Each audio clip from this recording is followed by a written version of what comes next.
Our next stop here is down here by Coloma. We're working with a air seeder that's planting peas right now. This operation started their precision journey as far as technology on the farm last year.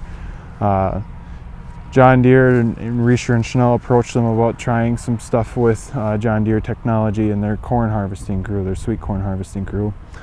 Well, when they did that, they were looking at the numbers and they were trying to justify a reason to invest into technology and get their complete return out of it. So sitting down and doing numbers with them, I came up with some ROI numbers, and we kind of worked together as a team between us, Deere, and Seneca here. We're kind of trying to figure out a way to incorporate everything, and how we figured out how to do that is take it over to their pea harvest crew. So they got pea combines here, which they have 7 of them. The biggest thing was getting the technology into the pea combines so they could Autosteer. They were having terrible guess rows and overlapping issues. So by putting Autosteer on there on the operators, they have to harvest at a certain speed. Well, some guys would harvest fast, some guys would harvest slow, and it all depended on what they were doing for overlap. Well, when we put the Autosteer on there, it eliminated the overlap issue. So they were all going the same speed. They were able to start skipping passes and utilizing the harvest crew to its full potential. With doing that in junction with the sweet corn harvest, we actually ended up saving an entire harvester on efficiencies last year.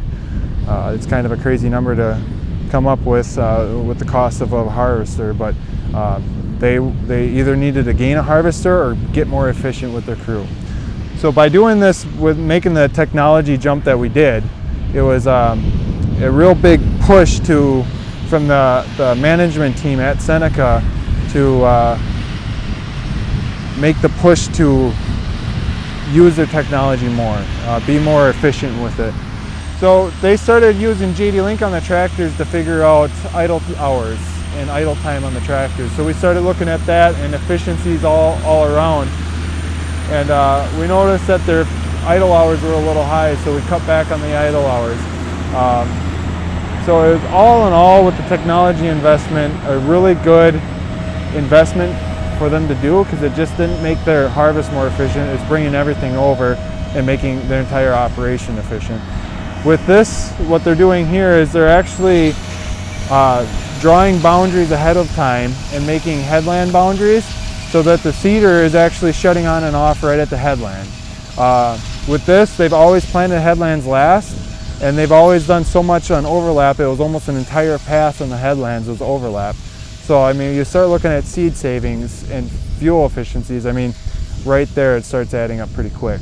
So today they were having a little bit of issues with documentation and getting mapping figured out. So I swung down here, made a quick stop, and rode with the operator for a pass, made sure everything was good.